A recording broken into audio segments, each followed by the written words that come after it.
Hola, buenos días, chicas, chicos. Bueno, pues vamos a comenzar la clase número 6 de repaso de cara a la recuperación de la tercera evaluación. En este caso comenzamos el tema nuevo, las civilizaciones fluviales, Mesopotamia y Egipto. Lo primero que tenemos que tener en cuenta es que vamos a dejar la prehistoria ya de lado. ¿Por qué? Porque estas civilizaciones surgen en torno a hace 5.000 años y coincide con la aparición de la escritura. Al aparecer la escritura, ya tenemos documentos que nos cuentan cómo se sucedían las cosas en esta etapa y por tanto pasamos a hablar de historia.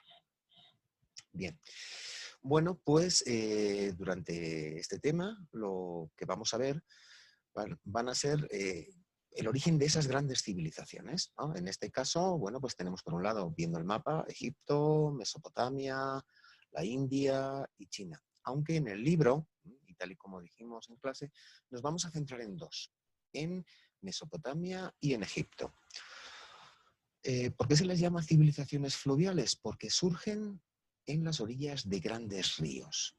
Y recordamos, en Egipto teníamos el caso del Nilo, en Mesopotamia el caso de los ríos Tigris y Éufrates, en la India el caso del río Indo y en China el caso de los ríos Huanghe y Yangtze.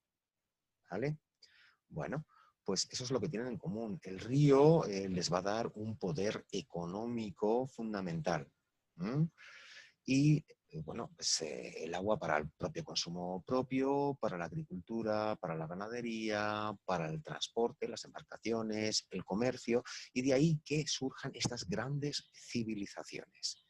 Bueno, pues sin más oscilaciones, vamos a comenzar hablando de Mesopotamia. Tal y como dijimos, bueno, pues Mesopotamia aparece hace 5.000 años. Eh, y bueno, es una de las pioneras dentro de los grandes imperios a nivel mundial. ¿Vale?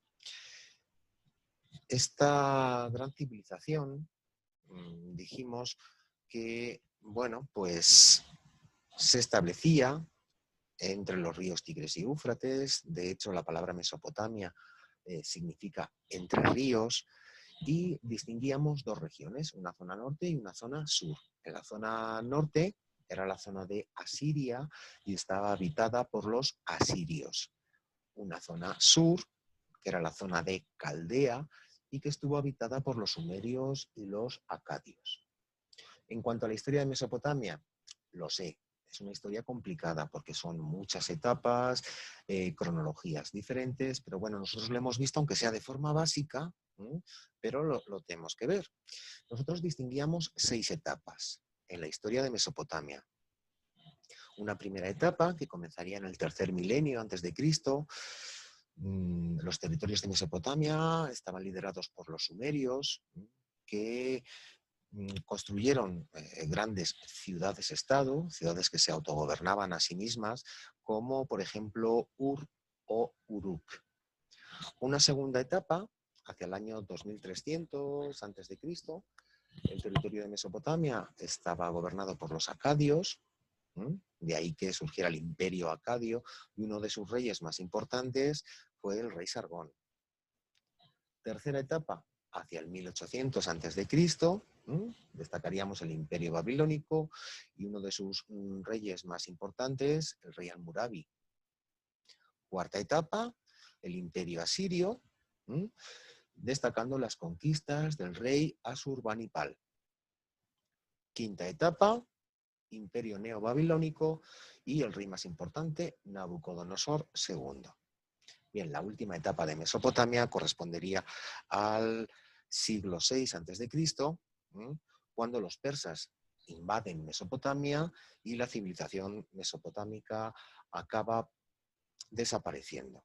¿Vale? Estas eran las 6 etapas que comentamos.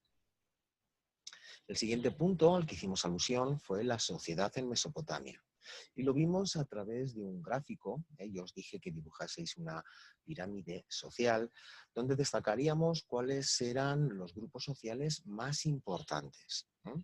Por un lado teníamos al rey, que era la máxima autoridad política y religiosa. En un segundo lugar, los nobles y sacerdotes. ¿Qué entendíamos por nobles? Pues las familias adineradas con gran poder económico y muchos de ellos vinculados al rey. Sacerdotes, ¿no?, que tenían una función religiosa y un gran poder dentro de la sociedad. Y en tercer lugar, los escribas y funcionarios. Funcionarios eran aquellas personas que trabajaban a las órdenes del rey, de los nobles y de los sacerdotes. Y los escribas eran los únicos que sabían leer y escribir, y simplemente por ese hecho tenían gran poder frente al resto de la sociedad. Estos tres primeros escalones que están en la parte superior formarían los grupos privilegiados, es decir, aquellos que tenían el poder. El resto de la población era muchísimo más numerosa y carecían de esos derechos. Eran los grupos no privilegiados. Y entre ellos destacaríamos los campesinos, los artesanos, los pequeños comerciantes, los soldados. Entonces eran personas libres. También destacaríamos las mujeres que estaban dirigidas, en cierto modo, pues o bien por el marido o bien por los padres, pero no podían actuar libremente. Y en el último escalón de todos estaban los esclavos, que no tenían ningún derecho y estaban considerados como un objeto. Podían ser manipulados a su gusto. En cuanto a la religión y el arte en Mesopotamia, deciros que la religión mesopotámica era politeísta, es decir, creían en varios dioses. ¿Cuáles eran los más importantes? Nosotros pusimos varios ejemplos en clase.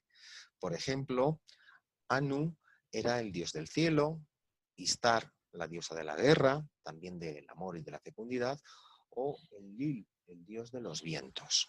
¿Vale? Es decir, para ellos gran parte de los dioses se manifestaban a través de las fuerzas de la naturaleza, ¿no? En el arte, bueno, pues fueron grandes inventores y pioneros. Muchas otras civilizaciones van a tener en cuenta Mesopotamia a la hora de realizar sus manifestaciones artísticas.